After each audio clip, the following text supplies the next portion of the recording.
GM Wizards, welcome back to Web3 Spell, and welcome back to our special edition Spellcast. I'm Rythme, and if you are new here, Spellcast is where we talk to the builders shaping Web3. No marketing fluff, no buzzwords, bingo. Just honest conversations about building products that actually matters in Web3, the actual shit. Today's guest is someone I have been waiting to have for quite some time. It's Jason Rodriguez, founder of Cesto.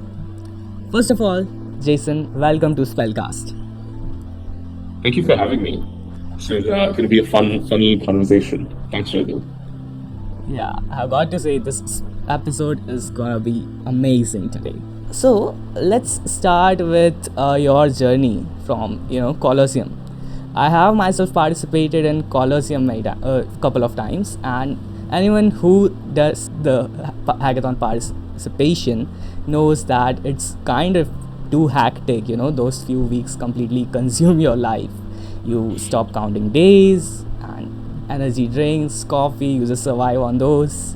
Discord becomes home for the troubleshooting and stuff. You tell yourself just one more feature and then it will be done, but it takes time, and in the middle the deadline comes, and it's also sudden, and many builders have so much stress, and finally when the deadline arrives, everything pairs up, and it basically completes in a shippable product, and we submit it.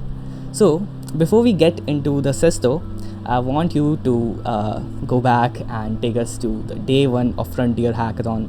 Where was your team? What did you have? And what were you trying to build? Yeah, absolutely. So we always had this vision for Cesto that manifested as a combination of all the experiences that we'd had as a team, as a set of founders that built a consumer app before, built a wallet before, and now we were ready to say, hey, what would the next frontier of consumer applications in crypto look like, right? And that is where Cesto was born for us. Our journey with Colosseum did not start at Frontier. Funnily enough, it started 2 hackathons ago when we submitted to the hackathon, and we got an honorable mention. And then the second time around, again, we got an honorable mention. The product was, kept evolving, it kept growing, it kept changing, and every time we would have the interview, the judges would say, "Hey, these guys have a fire in them." And then this time around, day one of Colosseum Frontier, unlike other times where we would say, "Hey, we're gonna launch it closer to the end so that momentum is there," we decided, "Hey, let's launch it at the start and then build out the momentum in public." And that, I think, was really, really powerful because it gave us a lot of tailwinds, lots of people coming in and saying, "Hey, we'd love to work with you, we'd love to partner with you, we'd love to present you in different ways." And so throughout the course of Colosseum, we had a constant drumbeat of releases, launches, and different podcast mentions, media mentions, and people covering us in articles. And people really loved the product. I think a lot of thought went into how we build out different things. And so day 1 through to day 30, every day we had some drumbeat or the other that built up momentum for the product. And so for us, it became amply clear whether or not we're going to win the hackathon, we will take this product to market and win in the market. And cherry on the ice cake was that we actually ended up taking home a prize, and it was good fun. Yeah. I had a really good time, a few sleepless nights, but it was fun shipping. Yeah, absolutely. It's pretty fascinating. You focused on the GTM first, onboarding customers and users firstly, rather than building. Because building is the part which should be more focused on the feedback of customers. That is a great job.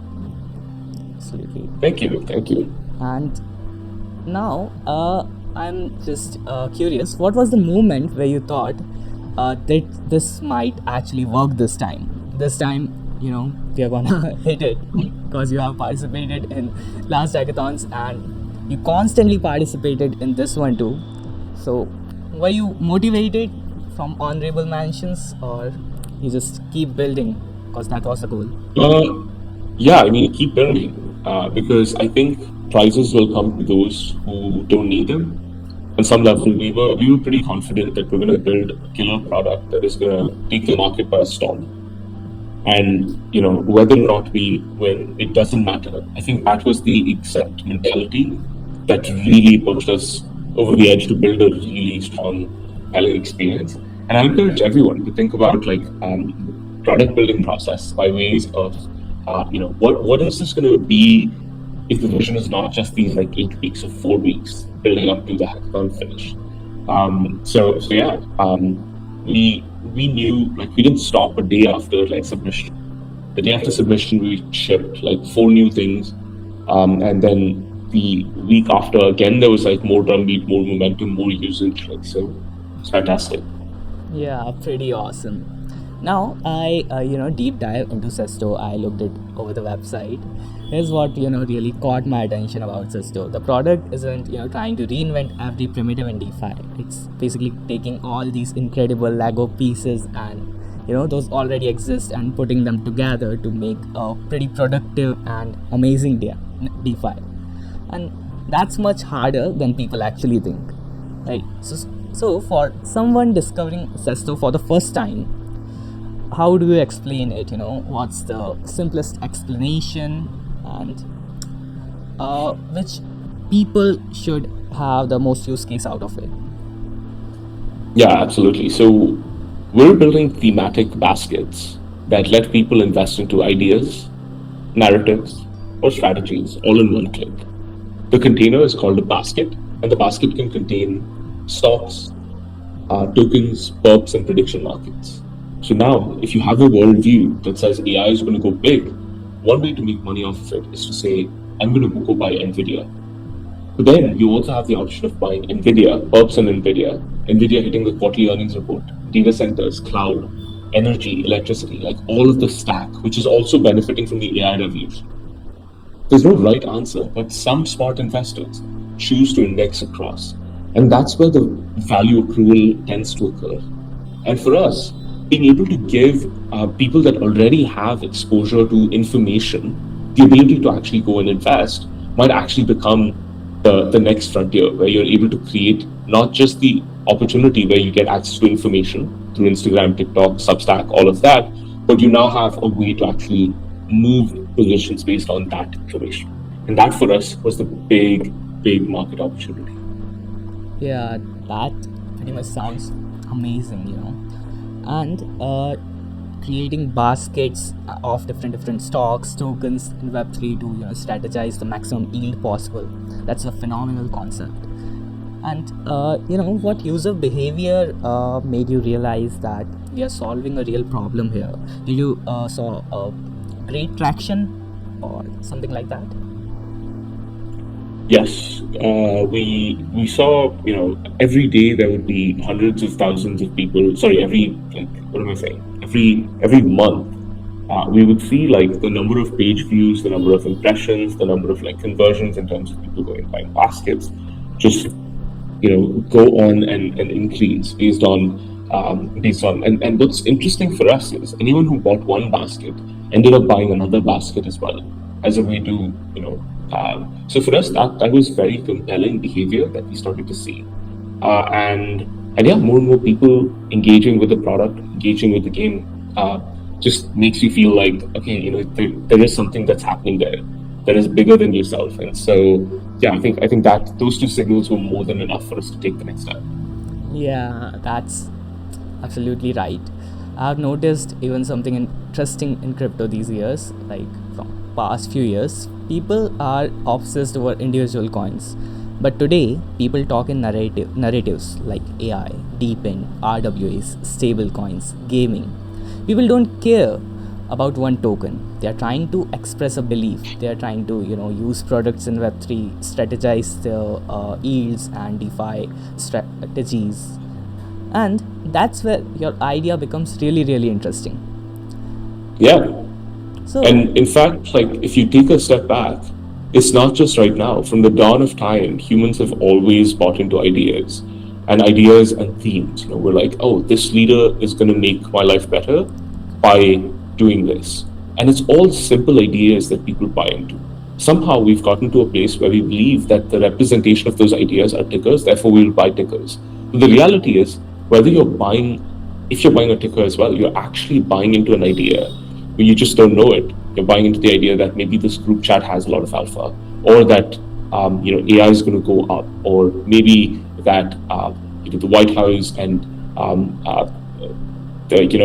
of the politicians have a lot of really interesting information. So all of these things are basically really interesting plays that give people that inform their worldview. And what Cesto does is it lets you represent your worldview in a really simple way.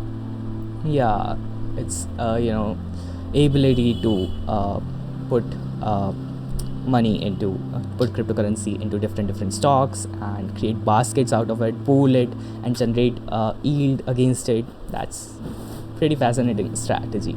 Now I'm gonna drop a question that where did this idea actually come from?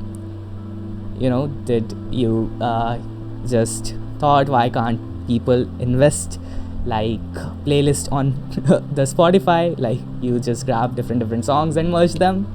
Or because that's honestly how I explain Cesto to my friends about Spotify example. Yeah, absolutely. So, to be honest, the idea came from a personal experience where I grew up in a place where you wouldn't have access to opportunities in the same way that other people had opportunity. So it was quite asymmetric. But the weird thing is, you would have access to information. So every day in the news, you would hear things like, "Hey, oil and gas prices are going up," or but in order to successfully capture those opportunities, my parents would have to move money around, and they would lose money along the way. They would have to then collate all the money across different venues where these assets were accessible. And then lastly, once you buy into them, you need to also monitor the position. You have to maintain multiple accounts and monitor the position. This is cumbersome. It takes a lot of time and effort. And fast forward now, it's 2026. And guess what? The problem is still the same. It's actually quite complex. If I just told you, "Hey, Rhythm, listen, I think semiconductor memory is going to be huge in the next two decades. You should actually get in on it."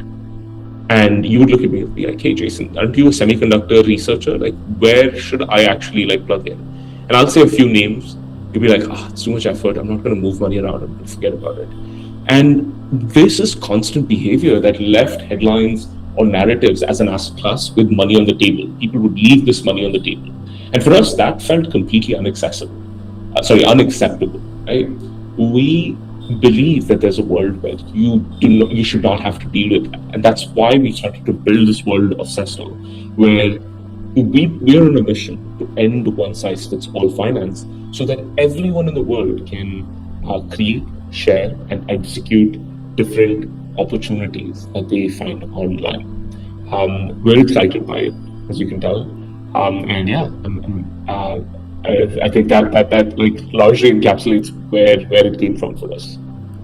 Brilliant. I got another question. Do you guys have baskets of on-chain silver, gold, RWAs, and those stuffs? Or are you planning to expand on those?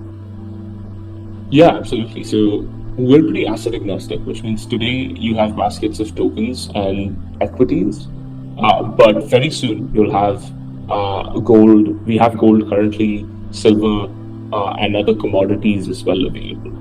And why it's amazing is the number of assets going live is increasing day by day, but the number of aggregation plays and themes that people are able to aggregate on are still quite minimal, and there's a lot of opportunity there. So for us, that's probably one of the big ones we're focusing on right now. All right, that's pretty amazing. I'm surely gonna invest on those too. So yeah, let's switch gears a little. Let's get a little bit nerdy.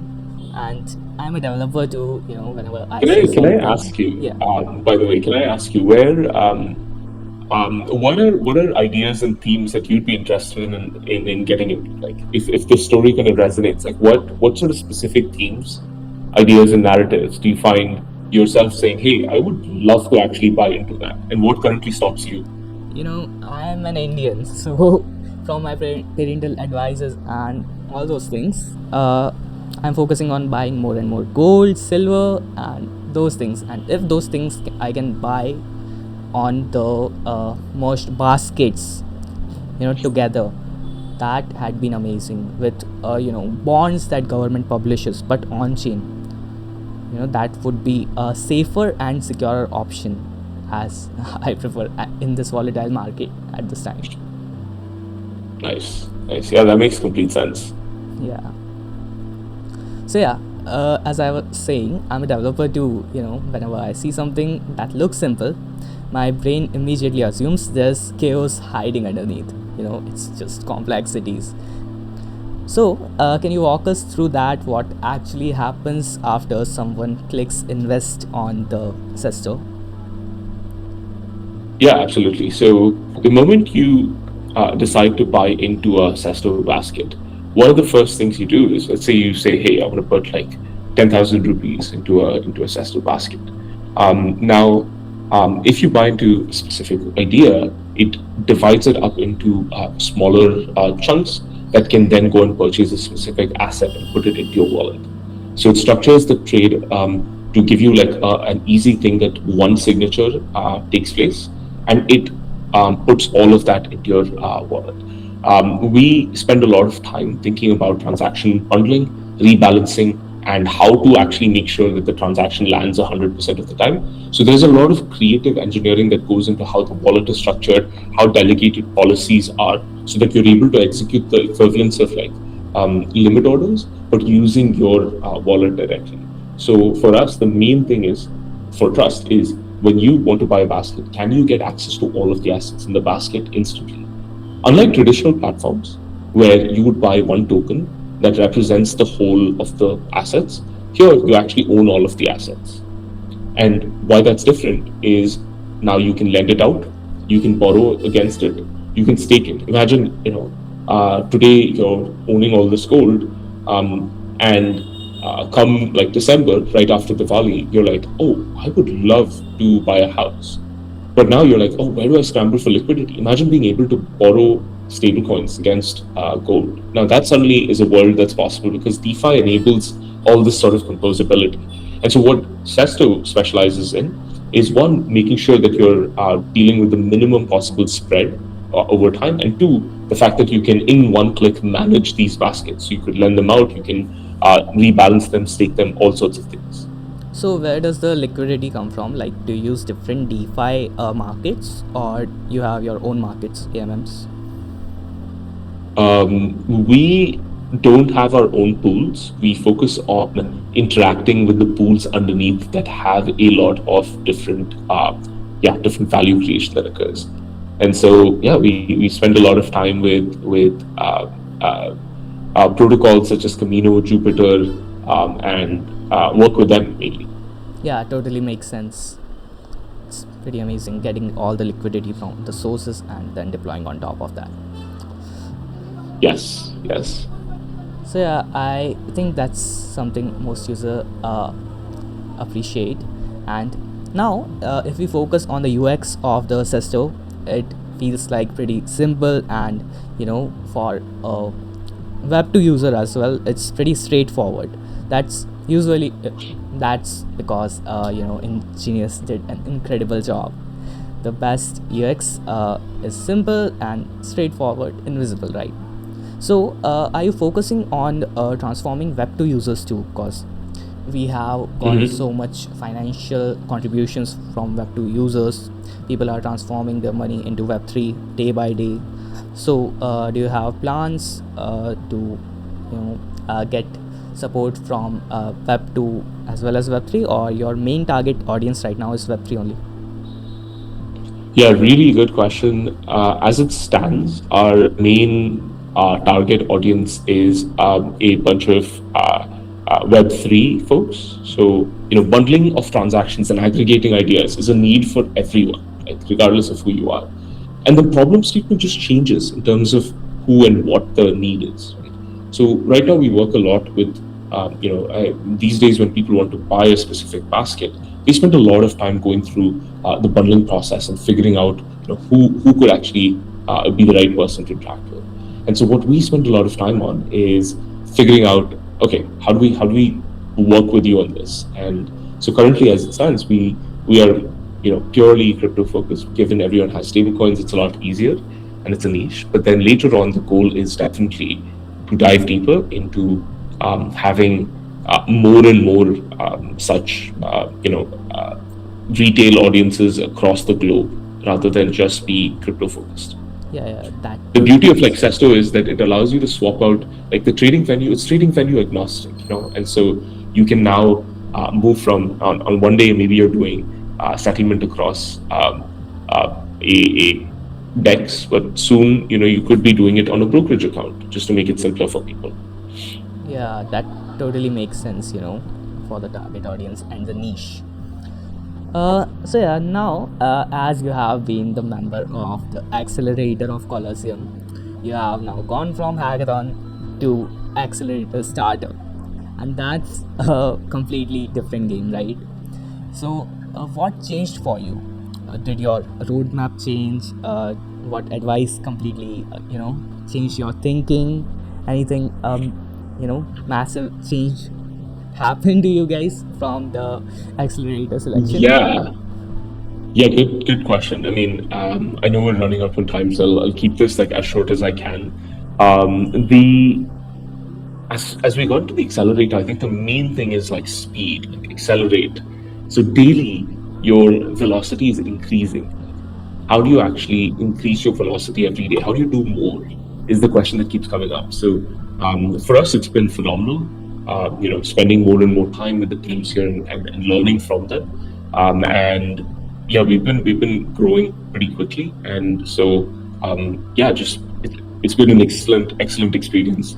I think the main like theme of the conversation is just speed. Like, how do you increase like speed and like quality of the outcome over time, and like how do you get clearer and clearer with what you're doing? The main change I would say is we're no longer a hackathon project, so it's very important to actually position yourself to be bigger and bigger and better, right? So that's the main focus right now. How do you actually win on that? Yeah, as Elon Musk says, you need to speed up processes in order to achieve your goal, right? Absolutely. I mean, that's the only way to actually grow and win, right? So yeah, and speaking of roadmap, given I can share a bit about like where to find us and our roadmap. So we are on most platforms. You can find us on Cesto_co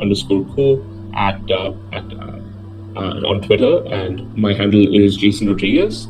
So find me there. In addition to that, we are super excited to have a lot of like announcements go live. So we have a few different campaigns that we're running. So it might be really interesting for your audience to participate.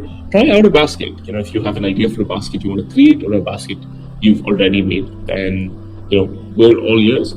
Much like this conversation started with a cold DM, I think a lot of people can participate in however they see fit. I'm all ears to listen and be a part of it. So yeah guys, it's time for the rapid fire. Let's end this with something fun. No overthinking, first thing that comes to the mind. So coffee or tea? Coffee. Anchor or Pinocchio? Anchor. Dark mode or light mode? Light mode.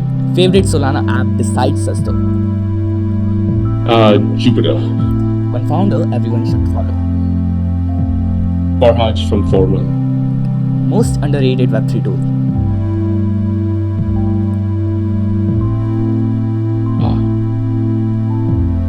I can't think of a good one, to be honest. I think everything that is good is pretty well rated.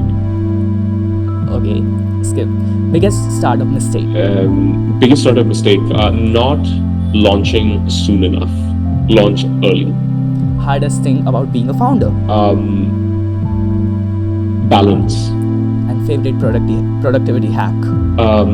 Build your own tools. One narrative you are tired of hearing? Meme coins. Alright guys, that was rapid fire. So Jason, I love that. Thank you so much for taking the time today, Rythme. And I love the shades, and I'm looking forward to having this go live. Hopefully, we can meet in person at some point, and I'd love to meet with your community as well. But thank you for having me. Yeah, definitely we'll meet.